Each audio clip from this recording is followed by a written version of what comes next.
Nick Reagan, as you see right now, is literally in the middle of it all. Nick, that road is going to be closed for some time, and looking at your video there, we can understand why. Bill, and take a look at just how much water is still flowing through this pipe. The rain has stopped, but still a ton of water coming through the pipe and just destroying this roadway. You can see how much of it has been washed away downstream. Now, take a look at the video from earlier today. The recommendation from federal and local health officials is that fluoride be added to the water at 0.7 parts per million. To put that into perspective, if you've got 4 5-gallon buckets of water, you would need to add 1 drop to get that concentration. But even this one small drop is being closely looked at. Nick Reagan is back with the measuring stick here to see the height of the water and the conditions that we're seeing right now. Nick, tell us what we're seeing. Yeah, Shelby, Katie, we are downtown outside of MUSC. This is an area that floods regularly, but not quite like this. At least that's what one guy I just spoke with told me. But you can see just how deep it is. I showed you about 1 foot of water earlier. The blue line up to black is going to be 2 feet of water. So we're almost at the black. We're at about 1.5 to 2, somewhere in there. It's probably closer to 1.5 than 2. I don't want to overhype it at all, but certainly a lot of water, which is why so many of the roads down here have been blocked off. You should not drive through this. We've had a couple of people drive through this, a couple of big semi trucks, and what they did, they sent waves rippling across the sidewalk and into us, and it's just impressive how much water gets displaced. Now, we're outside of MUSC. I've spoken to a couple of the folks that are working out here. They tell me that they're on A-B shifts, which means basically the A shift is going to stay here until they can get the B shift in, or basically until this weather event is gone. So definitely the rain and the tropical storm is having impacts out here in downtown Charleston and at MUSC. Guys, back to you.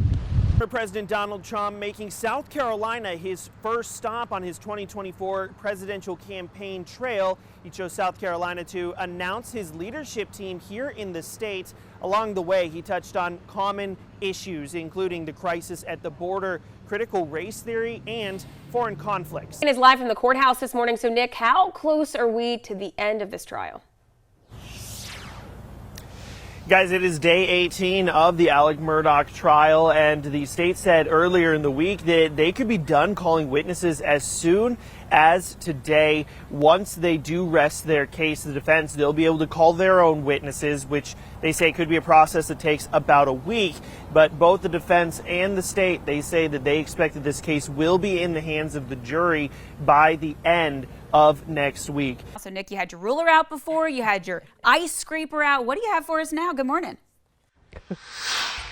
What will I have for you now? I'm a little nervous my camera's going to fall over here in the wind. It is just a little bit breezy out here. Nothing hurricane, of course, but maybe that's just a statement of how good my tripod is. But as you can see, it is definitely snowing here in Somerville. The flakes are still coming down. It is a good time out here, though, and we are having just a little bit of fun. Now, we've been talking about those roads all morning long and about how dangerous they are. Of course, DOT has been out trying to keep the roads from freezing overnight. To that effect, we're going to do a little experiment today. We've got 2 glasses of water. One is just water. The other is salt water. We're going to see how long it takes for these to freeze. We'll check in with them all morning long here, but it is 5 a.m. Our water's going down, and we'll see how long it takes to freeze. Now, Katie, you mentioned something earlier. You said something about throwing snowballs. So, of course, the question is this snowball snow? Well, let's find out.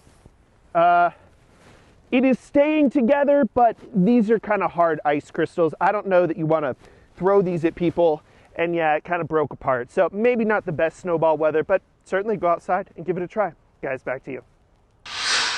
Yeah, good morning, Katie, Shelby. You guys can see me pretty well right now because of all of these lights that I have right here. But if I were to take just a couple of steps back, and if I were to walk into this intersection on the James Island Connector, you can't really see me. And that is the whole point, is just take a look at how big this tree is.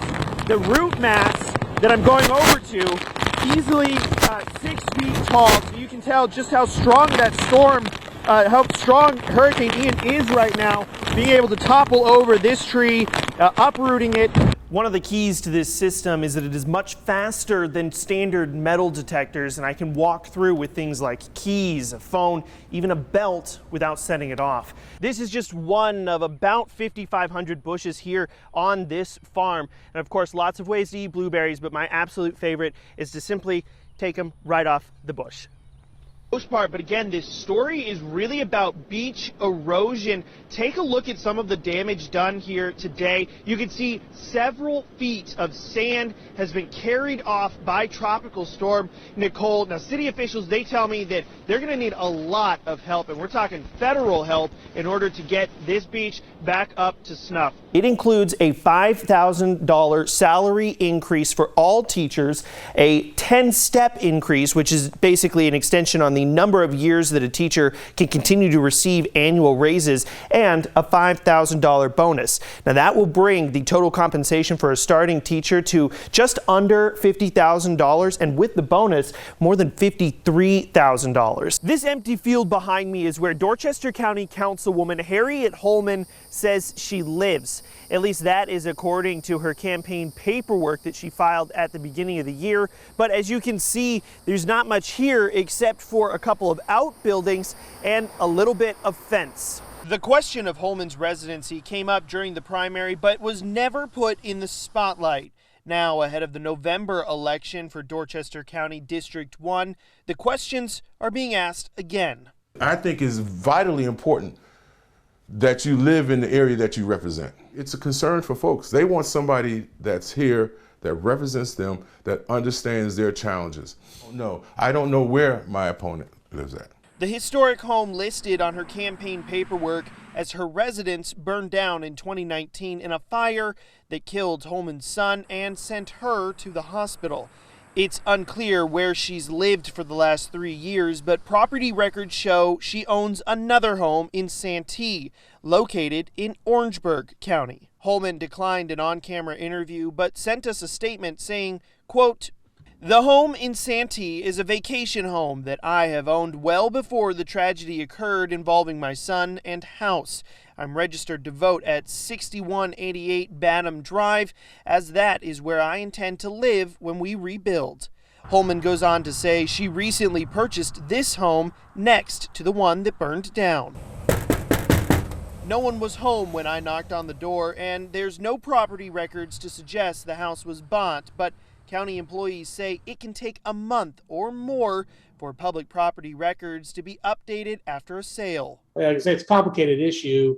Charleston attorney Edward Pritchard says the question of residency is a matter of intention, and South Carolina law is subject to interpretation. A person's residency is his domicile, and a domicile means a person's fixed home where he has an intent of returning when he is absent. Obviously, Nick, the only person that really knows the actual answer to that question is the person whose residency is in question.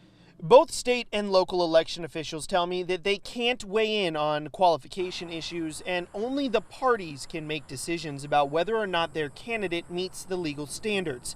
After the election, the certification process could be challenged. Otherwise, a question on residency would have to be settled in a courtroom. What address is listed on that person's driver's license? Where they're registered to vote? Where do you tend to spend most of your time? What's on your W-2?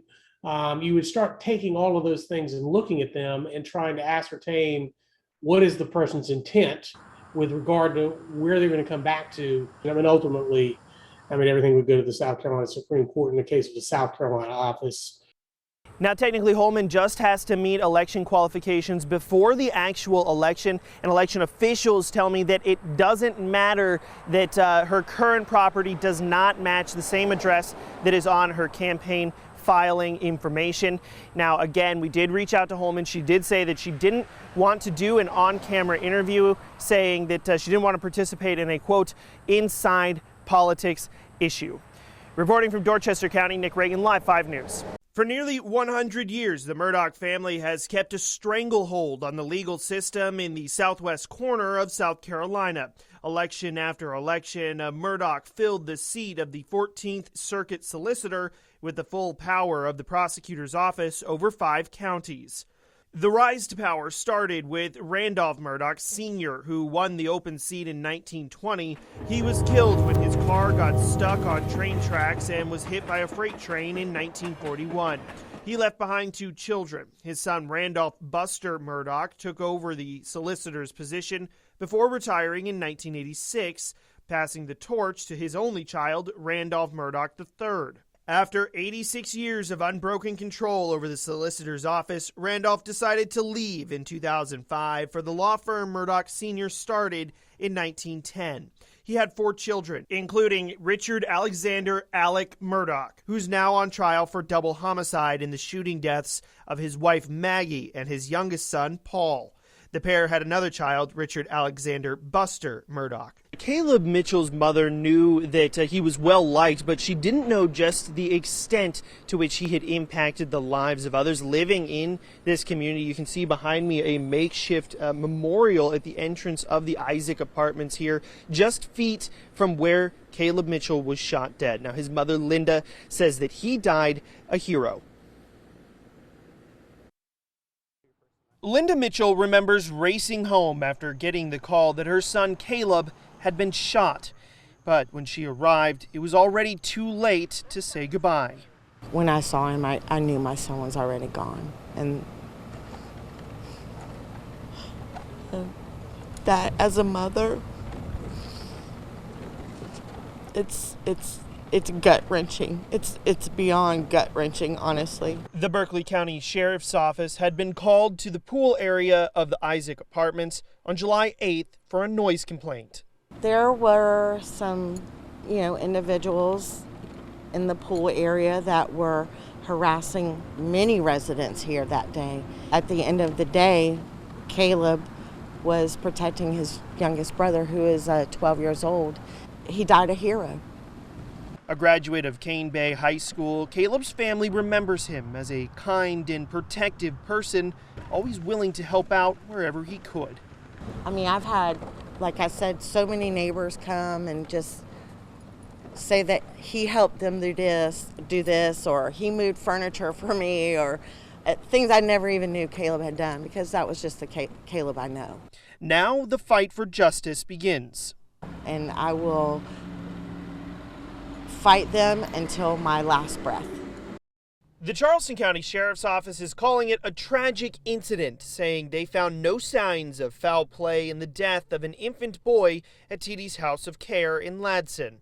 According to the police report, the caregiver had given the boy a bottle, then walked away to care for other children. And when she came back, she found him asleep. The report says she then moved him to her crib, and when she checked on him again, he was not breathing. This afternoon, I stopped by to speak with the owner. I was just coming by to see if you guys had anything that you could tell me about what happened last week. She just got out the hospital today. Okay, who did? My daughter. Oh, okay. So it's not a good time, really. The Department of Social Services is now looking into the business, which is a registered business, but not a licensed child care provider. If you are licensed and registered, you are going to know that information that you need to have for these children. And if you're taking care of somebody's child, you need to have this information. I don't want to have a death on my hands. Nobody does. Tanya Rittenauer has been a child care provider for over 30 years. She says providers need to be licensed or at least registered. People, please look into registered and licensed child care. It's very important for your child. Your child is the most important thing in your life. You need to make sure they're taken care of correctly. The police report says there were at least 7 other children at the daycare at the time. In Charleston County, Nick Reagan, Live 5 News.